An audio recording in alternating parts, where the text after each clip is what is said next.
Vazhdojmë të flasim për çmimin e energjisë që pritet të merret sot një vendim I ri nga zëreja e ka pasur reagime gjithandej. E dëgjuam Besnik Shabiun I cili tha që kanë ftuar një protestë për sot, pikërisht në kohën kur do të mbahet takimi edhe I bordit të zërejës për të kundërshtuar rritjen e çmimit të energjisë. Asnjë cent më shumë është nisma e këtyre për të kundërshtuar këtë rritje. Rritja e çmimit të energjisë elektrike në Kosovë është kundërshtuar edhe nga punëtor antar të sindikatës së re të Kekut. Sot pra do t'i bashkojnë protestës edhe këta punëtor. Kemë ftuar në studio zotin Nexhat Lumnica, kryetari I sindikatës së re të Kekut. Zotin Lumnica, mirëmëngjes, mirë se erdhe. Mirëmëngjes. Çka po ndodh realisht me këto lëvizje?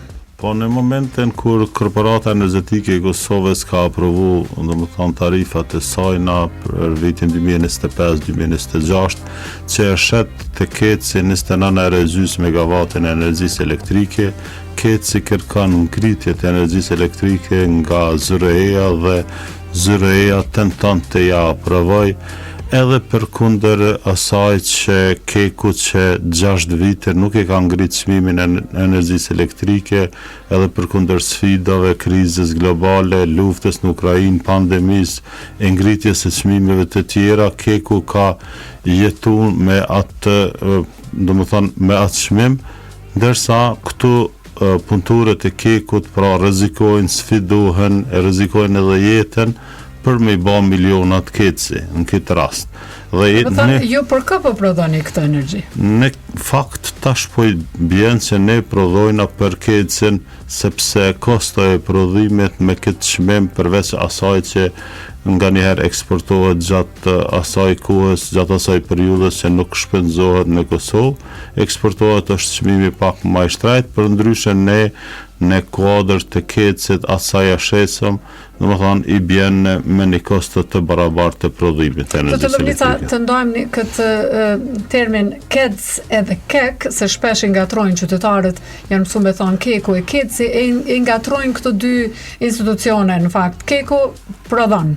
Korporata Energjetike e Kosovës prodhon energjinë elektrike, kurse obligimin ndaj qytetarëve e ka KEDS KESCO. Domethënë që është privat, që është privatizuar në vitin 2013.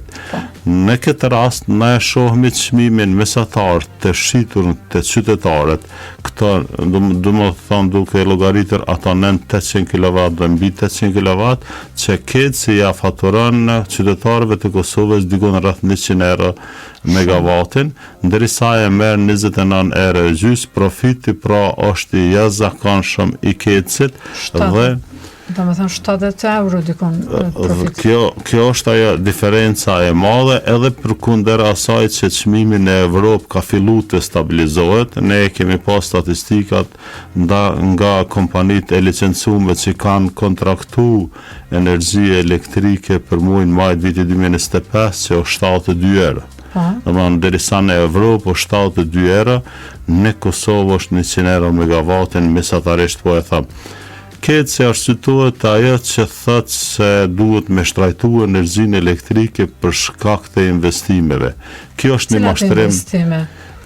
një mashtrim I radhës. Ne I kemi dikon 700.000 konsumatorë të KEDSi që paguajnë tarifën fikse, dikush 2 euro, dikush 3,60, po mesatarisht I bjen 2 euro gjys. 700.000 konsumatorë bojnë 1.750.000 euro në mujt e 21 milion euro në vit. Para mendoni, unë nuk e di cilën investim të madh e ka bë KEDSi që me dallu këta miliona që I merr prej qytetarëve.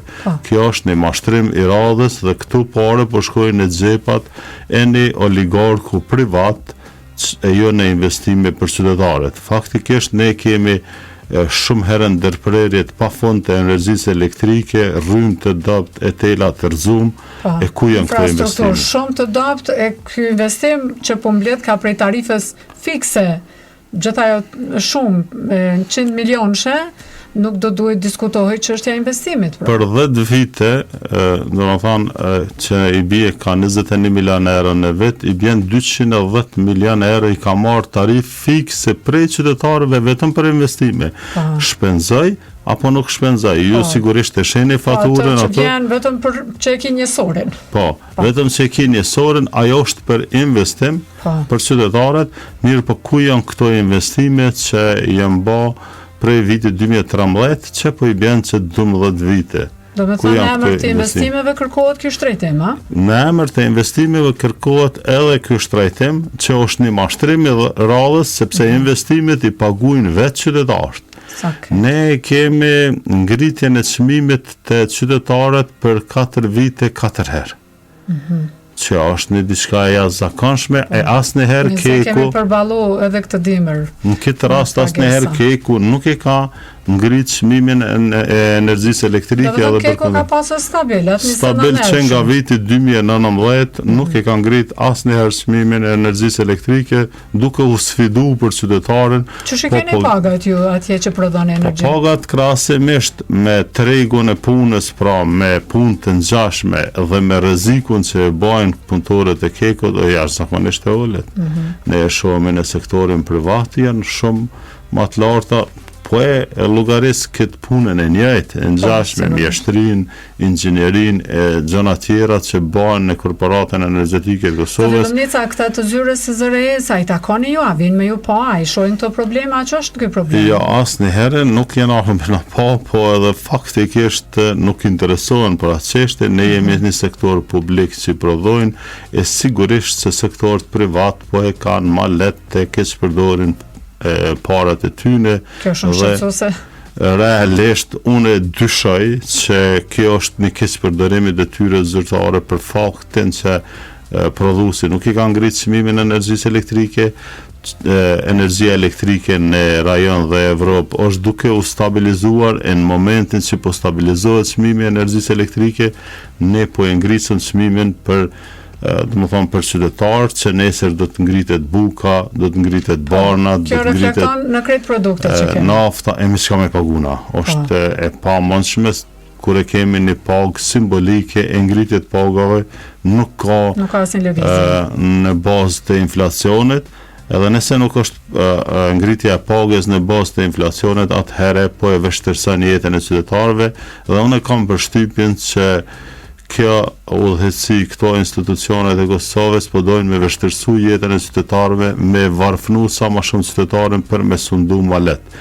E sot, ne do t'i thojmë stop ngritjes e çmimit, stop varfënisë e qytetarëve, dhe duhet t'i dalëm zot vetes, për ndryshe ne nëse nuk e ngritëm zonën, edhe pse duhet me bë ata diçka tjetër. Sigurisht.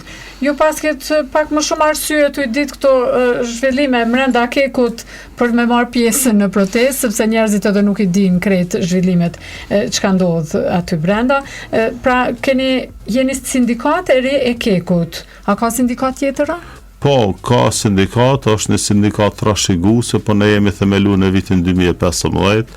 Qa mendon ajo sindikata tjetër? Nuk e di se kemi dëgju zonën e sajna. Realisht është simbolike, një antarësit simbolike që u me trashëguese dhe ka me disa njerëz. A keni antarësit madhe jo? Po, ne kemi mbi 50% të punëtorëve në sindikatën tonë. Ne gjithashtu kemi pas në vitin që nga viti 2019 tutje kemi pas një propozim të jashtëzakonshëm për korporatën energjetike të Kosovës, që besa ka qenë edhe kërkesë e jonja për rivitalizimin e termocentralit Kosova A, ku kemi pas për 400 milion euro të rivitalizohen 3 bloqet të termocentralit Kosova A me garancian 20 vjeçar nga një kompanije huj që do t'i prodhon të 600 MW energjisë elektrike, se cili blok pra nga 200 MW, dhe ne kemi konsideruar dhe kemi llogaritur që për këto 20 vite termocentrali Kosova A e rivitalizuar do t'i prodhon të 75 milion MW energjisë elektrike. Tash paramendo thjesht një krahasim po t'ishte edhe distribucioni, domethënë me kekun në këtë rast, korporata energjetike e Kosovës do të shitke këto 75 milion energji, domethënë megawatt energji elektrike për 2 miliardë 200 milion euro, kurse nëse ne i blejmi për prej kecet për këto 20 vite i bjen 7 miliardë gjys. Krahasimisht, kursimi është jashtëzakonisht i madh, pra 5.3 miliardë euro. Pse duhet të jetë distribucioni me kec, të jetë me kek, të kthehet energjia popullit. Ta shpjegojmë veç edhe një gjë, se nuk kemi shumë minuta. Ministrja Rizvanolli tha ndër të tjera që shtrejtimi do të bëhet për ata që kalojnë 800 kW. Çush është që kjo situatë? Domethënë, kjo po i bjen që ka bashk investu ministra Rizvanolli për me keq përdor këtë energjinë elektrike, për me i përkrah mafinën energjetike me vedije apo pa vedije, sepse ne jemi imponu në një farforme me subvencionet e klimave, me unëze, me energji elektrike, e tash secili qytetar në kohën e dimnit nuk ka mundësi të ketë nën 800 megawatt energji elektrike. Pra, mesatarja del edhe ma e lartë se sa ajo që është tani, edhe shumë ma e lartë që realisht nëse cilë prej nesh i shpenzojmë mbi 800 kW, kur kuptohet se ne nxehmi pra me energji elektrike. Shumë shqetësuese zoti Lumnica, uroj ta kalojmë edhe këtë krizë, sepse vërtet do të kemi rritje sigurisht edhe të çmimeve të tjera dhe ashtu të rritura shumë për shportin tonë. Besoj që me vëdësimin e punëtorëve dhe qytetarëve në përgjithësi do të ndalëm këtë ngritje të energjisë elektrike. Faleminderit shumë për kohën tuaj, shumë kënaqësi dhe faleminderit që ndatët me ne këto informata. Shumë faleminderit. Dëgjues të dashur, biseduam me zotin Nexhat Lumnica, kryetari i sindikatës së re të Kekut. Rritja e çmimit të energjisë elektrike në Kosovë shqetësuese për të gjitha grupet e shoqërisë tonë. Siç dëgjuam zotin Lumnica, është shqetësuese kjo diferencë e çmimit me arsyetimin për investimet që do të bëhen në kek, siç thotë Keci, por shohim sot se si do të rrihet dita e sotme, ka një pritje nga zëreja se çfarë vendimi do të marrë bordi i saj nëse do të rrisë çmimin prej 1 majit apo jo të energjisë elektrike.